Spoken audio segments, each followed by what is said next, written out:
எந்த ஒரு சக்தி நிலையையும், உயர்ந்த சக்தி நிலையை இல்லாமல் ஆக்குவதற்கான வசை சொற்கள் இந்த உலகத்தில் சுற்றி கொண்டுதான் இருக்கின்றன. அந்த வசை சொற்களை அழிக்க வேண்டும் என்றால் வாழ்க வளமுடன், வாழ்க வையகம், வாழ்க நிரந்தரம் என்று சொல்லிக் கொண்டே இருக்க வேண்டும். அப்பொழுதுதான் அந்த தீய ஆற்றலுக்கு ஒரு பதிலடி கிடைக்கும்.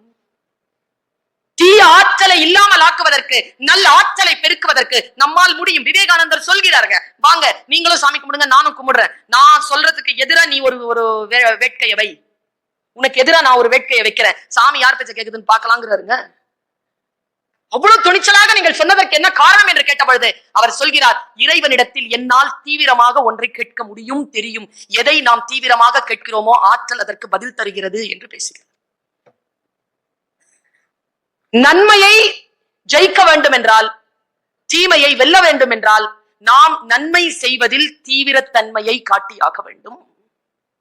யார் ஒருவர் நன்மை செய்வதில் தீவிரத்தன்மை காட்டுகிறார்களோ அவர்கள்தான் வாழ்க்கையில் அடுத்த கட்டத்திற்கு போவதற்கான சில வார்த்தைகளை பெறுகிறார்கள்.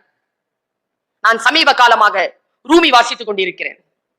12ஆம் நூற்றாண்டில் வாழ்ந்த ஒரு சூஃபி ஞானி ரூமி, ஜலாலுத்தீன் ரூமி என்பது அவன் பெயர். பாரசீகத்தில் 60,000 கண்ணிகளுக்கு மேல் எழுதியிருக்கிறான். 6 புத்தகங்களாக அது தமிழிலே மொழிபெயர்க்கப்பட்டு வந்திருக்கிறது. நான் அதை வாசிக்கிறேன். அப்படி வாசிக்கின்ற பொழுது ரூமி ஒரு வார்த்தையை சொல்லுகிறான். பெண் என்பவள் வெறும் அன்பு செலுத்துகின்ற ஒரு உயிர் இல்லை. என்ன வார்த்தை பாருங்க, அன்பு செலுத்துகின்ற உயிர் மட்டும் இல்லையாம் பெண், அவள் இறைவனிடம் இருந்து வந்த பரிசு பொருள் என்று எழுதுகிறார். ஏன் 70% பெண்கள் இருக்கிறார்கள் தெரியுமா? அந்த பரிசு பொருளை நீங்கள் சரியாக பயன்படுத்திக் கொள்ள தெரிந்திருக்கிறது, அதனால் அவர்கள் இருக்கிறார்கள். காட்டு மிராண்டிகள் தான் பெண்களை அடிமை செய்கிறார்கள், இது ரூமி சொல்றது. ஞானிகள் அவர்களுக்கு அடங்கி போகிறார்கள் என்று எழுதுகிறார். சக்தி நிலை இருக்கு இல்லையா, அந்த சக்தி நிலை நன்மைக்கு முன்னால் தன்னை முழுமையாக சமர்ப்பித்தல் என்பது ஞானம் என்று பேசுகிறான் ரூமி. ரூமி இன்னொரு வார்த்தை சொல்றான், எனக்கு என்னமோ இந்த நூற்றாண்டில் வாழ்ந்த வேதாத்திரி மகரிஷி, 12வது நூற்றாண்டில் வாழ்ந்த ரூமி, ரூமிக்கு மகரிஷியை தெரியாது, கண்டிப்பாக மகரிஷிக்கு ரூமியை தெரிந்திருக்கும். என்னால் அவர் முன்னால வாழ்ந்தவர். ஏதோ ஒரு சின்ன லிங்க் இருக்குங்க இவங்க எல்லாருக்குமே, என்னன்னு தெரியல, கனெக்டடா இருக்கிறாங்க. கான்டாக்ட்ங்கிறது வேற, கனெக்டட்ன்றது வேற. ஐயா தான் சொல்லுவார், குருஜி சொல்லுவார், உறவு என்பது வேறு, உணர்வு என்பது வேறுன்னு சொல்லுவார். ஒரு எஜமானனிடத்தில் ஒருவன் வேலை செய்கிறான் என்றால் பணத்திற்காகவும் சோறுக்காகவும் தன் வாழ்க்கை நலத்துக்குமாக செய்கிறான், அது உணர்வு. வேலை செய்து கொண்டே ஒரு கட்டத்திற்கு மேல் தன் எஜமானினுடைய சுக துக்கம் எல்லாம் தன் சுக துக்கமாக எண்ண ஆரம்பித்து அந்த எஜமானனோடு அவன் ஒன்று கலந்து விடுகிறானே, அது உறவு என்று சொல்லுவார் குருநாதர். ரூமி இதை சொல்லுகிறார், விவேகானந்தர் இதை சொல்லுகிறார், ராமகிருஷ்ண பரமஹம்சர் இதை சொல்லுகிறார், இயேசு கிறிஸ்து இதை சொல்லுகிறார், ஸ்ரீ கிருஷ்ணர் இதை சொல்லுகிறார். எல்லோரும் சொல்லக்கூடிய வார்த்தைகளுக்குள் நான் நுழைந்து பார்க்கிறேன். தனி மனித அமைதிக்கான வழி என்பது, நம் மனதை அடங்க வைப்பதற்கான வழி என்பது, நாம் அனைவரும் ஒருவரோடு ஒருவர் கான்டாக்ட்ல இருக்கிறத விட கனெக்டடா இருக்கணும் என்பதுதான். இந்த கனெக்ஷன் இருக்குல்ல, 77 பேர் தானே இருந்தீங்க காலையில, 3 பேர் கனெக்ட் ஆயிட்டாங்க பாருங்க, 80 பாருங்க. இந்த கனெக்ஷன் மட்டும் இருந்ததுன்னு வச்சுக்கோங்களேன், எப்படி பல லட்சம் நீங்கள் ஆசிரமங்களில் சீடர்களாகவும் அதை வழி பின்பற்றுகின்றவர்களாகவும் நீங்கள் தியானிகளாகவும் நீங்கள் சேர்க்கிறீர்களோ அதே போல் இந்த கூட்டமும் சேர்ந்து கொண்டே போகும். ஆச்சரியம் என்ன தெரியுமா, எனக்கு சில ஆசிரமத்துக்கிட்ட போனா ஏழை ஆயிடுறாங்க. இங்க பணக்காரா இருக்கிறீங்க, பணம் படைத்தவர்கள், ஆரோக்கியம் பெற்றவர்கள், நல்ல சிந்தனை கொண்டவர்கள், உலக அமைதி தவிர, அருள் ஆற்றல் தவிர வேறு எந்த நோக்கமும் இல்லாமல் பொது அமைதிக்காக பாடுபடக்கூடியவர்களுக்காக நான் இங்கே உங்களுக்காக நான் பிரார்த்திக்கிறேன். வல்ல இறைவனின் பெருங்கருணை உங்கள் அத்துணை பேர் மீதும் பொழிவதாக. யோசித்து பார்த்தால் ரூமி சொல்வது எனக்கு மறுபடியும் ஞாபகம் வருகிறது. பொதுமக்களுக்காக சொல்கிறேன், நான் ஒரு வார்த்தையை சொல்றேன், நீங்க எடுத்துட்டு போங்க. நீங்கள் எதை தேடிக்கொண்டிருக்கிறீர்களோ அது உங்களை தேடிக்கொண்டிருக்கிறது. நீங்கள் அருளை தேடுகிறீர்கள் என்றால் அருள் உங்களை தேடுகிறது. நீங்கள் பயத்தை தேடுகிறீர்கள் என்றால் பயம் உங்களை தேடுகிறது. நீங்கள் மரணத்தை நாடுகிறீர்கள் என்றால் அந்த மரணம் உங்களை தேடுகிறது. எதையும் நீங்கள் உள்ளுக்குள் எதையும் நீங்கள் தேடுகிறீர்களோ, எதையும் நீங்கள் தேடலாம், அது உங்களை தேடிக்கொண்டிருக்கிறது. இது ரூமி சொல்கிறான். இன்னொரு வார்த்தை சொல்லுகிறேன். ஒருவேளை இதை நீங்கள் புரிந்து கொண்டால் உங்கள் நிலத்தில் இருந்து, உங்கள் கால்களில் இருந்து நிலம் வழுவிவிடக்கூடும். அவன் சொல்கிறான், ரொம்ப தெளிவா சொல்றான், உங்கள் காரணங்களால். இதத்தான் தலைவர் சொன்னார், எஸ்கேஎம் பேசும்போது சொன்னார். எனக்கு உடனே எங்க ரூமி கனெக்ட் ஆச்சு. உள்ள சொல்றார், ரொம்ப தெளிவா சொல்றாருங்க. கொய்யா மரத்தில் இருந்து இறங்கு, உன் உலகம் வேறு, நீ பார்க்க வேண்டிய உலகம் வேறு. முதலில் அந்த கொய்யா மரத்தில் இருந்து இறங்கு என்று நம்மை அழைக்கிறார். ஏற்கனவே முடிவு செய்திருக்கக்கூடிய சில விஷயங்களில் இருந்து கீழே இறங்கி இந்த உலகத்தை பார்ப்பது. என்ன வார்த்தைங்க அது? உன் காரணங்களால், உன் காரணங்களால் நீ தோற்கடிக்கப்படுகின்ற பொழுது, உன் காரணங்களால் நீ தோற்கடிக்கப்படுகின்ற பொழுது அந்த காரணங்களின் மீது உனக்கு சந்தேகம் வராதது ஏன்?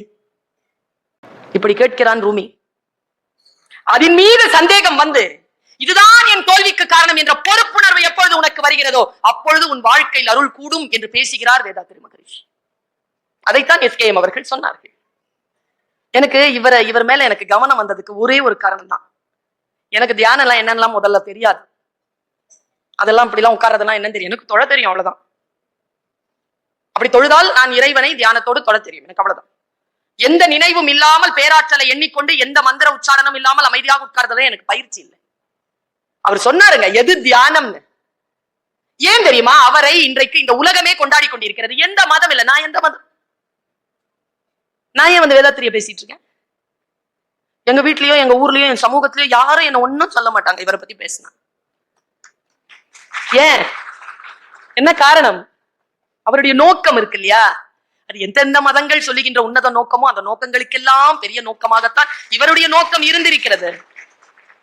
எனக்கு தியானம்னா என்னன்னு சொல்லி கொடுத்தாருங்க. இப்படி தெரிஞ்சுக்கலாம், நீங்க எல்லாம் பயிற்சி பெற்றவர்கள், ரெக்கார்ட் ஆகுது.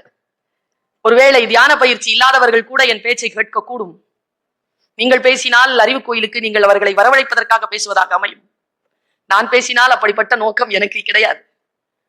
நான் வேதாத்ரி அவர்களிடத்தில் என் கருத்தை கொடுத்ததற்கு காரணம் ஒன்றுதான். அவர் ரொம்ப சிம்பிளா சொன்னார், வாட் இஸ் மெடிடேஷன். சமைக்கின்ற பொழுது எப்படி சொல்றாரு பாருங்க, இதான் குரு. சமைக்கின்ற பொழுது உப்பை அள்ளி போடுகிறாயா? உப்பை அள்ளி போடுகின்ற பொழுது உன் மனம் எந்த நிலையில் இருக்கிறதோ அதற்கு பெயர் தான் தியானம். தப்பிருச்சுன்னா அளவு மாறிடும்ல, வேற எதுவும் யோசிக்க மாட்டோம் இல்லைங்க. அந்த வினாடியில் அதை மட்டும் தானே யோசிப்போம், அதுக்கு பேர் தாங்க தியானம். அது ஒரு வினாடி நிகழ்கிறது, வாழ்க்கை முழுவதும் அன்றாடம் முழுவதும் அது நிகழ வேண்டும் என்கின்ற பயிற்சி தான் இவர்கள் தருகிறார். அவ்வளவுதான். இந்த மனதை ஒருநிலைப்படுத்துவது, இந்த மனதை ஒரு நிலைக்கு கொண்டு செலுத்துவதற்காக, அடுத்த நிலைக்கு போவதற்காக முயற்சி செய்வது. காலையில ஒரு 2 மெசேஜ் படிச்சேங்க, என்ன ரொம்ப கலங்க அடிச்சிருச்சுங்க. ஒரு குருநாதர் என்ன பண்ணாராம், நான் இன்னைக்கு சொல்றேன், எந்த கூட்டத்துக்கும் பொருந்தும். இது ஆன்மீக கூட்டம். உலக அமைதிக்கு மன அமைதி, தனி மனித அமைதிதான் வழி என்று பர்வின் சுல்தானாவை அழைத்து ஆழியார் அறிவு திருக்கோயில் பேச்சு நடத்தி கொண்டிருக்கிறது. வரலாற்று சிறப்புமிக்க கூட்டம். பாருங்க, காலைல படிச்சேன், ஒரு குருநாதர் ஒருத்தர் இருந்தாராம். இவரை மாதிரி இல்ல, இவரை மாதிரி எல்லாம் யாரும் இருக்க முடியாது, இன்னொரு குரு. ஏன்னா இறைவன் ஒவ்வொருவரையும் எப்படி படைக்கிறாங்க வாசிச்சா. ஒரு ஆசிரமத்திற்கு வருகிறார் ஒரு குருநாதர். ஆசிரமத்தை தன்னுடைய சீடர்களிடத்துல விட்டுட்டு போயிட்டார். அது இந்த மாதிரி ஒழுங்கா இல்ல, அந்த ஆசிரமம் அடுத்தடுத்த கட்டத்துக்கு வளரல, உள்ளுக்குள்ளேயே சிக்கல். அவருக்கு என்னமோ தோணிருச்சு, திரும்பி வந்துட்டார். வந்துட்டு அந்த சத் சங்கம் ஒண்ணு நடத்துறார். நான் இங்க வந்ததற்கு ஒரே ஒரு காரணம் தான், அவர் சொன்ன வார்த்தையை அப்படியே நான் சொல்றேன், நான் வந்ததற்கு ஒரே ஒரு காரணம் தான், இமயமலையில் உட்கார்ந்து இருந்த பொழுது என் தியானத்தில் சிவன் வந்தான். எல்லாரும் ஜெய ஜெயக்காரம் பண்றாங்க, ஓன்னு கத்துறாங்க. ஏனென்றால் குரு நிச்சயமாக தெய்வத்தை தரிசனம் செய்வார் என்று நம்புகின்ற சீடர்கள் அப்படியே ஆர்ப்பரிக்கிறாங்க. அவர் ஒரு வார்த்தை சொன்னார், என்னை தரிசிக்க வேண்டுமா உனக்கு? ஆமாம், உன் ஆசிரமத்திற்கு போ. அங்கே இருக்கக்கூடிய 130 சீடர்களில் நான் ஒருவனாக இருக்கிறேன், முடிந்தால் கண்டுபிடி என்று சொல்லிவிட்டு போயிட்டான். அப்படின்னு சொல்லி வந்துட்டு 130 பேரைய நிற்க வச்சு எல்லார் காலிலையும் விழறாருங்க குரு. எல்லார் காலிலும் விழுகிறார். விழுந்து சிவனே போற்றி, சிவனே போற்றி, சிவனே போற்றின்னு சொல்லிட்டு, உங்களில் யார் சிவன் என்று அறியக்கூடிய அந்த ஞானம் எனக்கு இல்லை, ஆனால் உங்களில் ஒருவன் சிவன், அவனை நான் வணங்குகிறேன் சொல்லிட்டு ஆசிரமத்தை விட்டு போயிட்டார். அன்றிலிருந்து அந்த ஆசிரமத்தில் குழப்பங்கள் நீங்கின. ஒருவரை ஒருவர் பார்க்கின்ற பொழுது இவன் சிவனாக இருக்கக்கூடுமோ, இவன் சிவனாக இருக்கக்கூடுமோ என்கின்ற அச்சத்தில், என்கின்ற அருள் பெருக்கெடுப்பில் அந்த ஆசிரமம் மிக சிறப்பாக வந்தது என்று சொல்லிவிட்டு அந்த செய்தி அனுப்பி அவர் சொன்னார், இந்த மெசேஜை வாசித்துக் கொண்டிருக்கின்றவர்களுடைய காலிலும் நான் பணிகிறேன், அவர்களில் கூட ஒருவர் சிவனாக இருக்கக்கூடும். நாம் பார்க்கக்கூடிய அத்தனை பேரிடத்திலும் தான் அந்த அருட்பெரும் ஜோதியின், அந்த அருட்பெரும் கருணையின், அந்த பேராற்றலினுடைய துளி இருக்கிறது.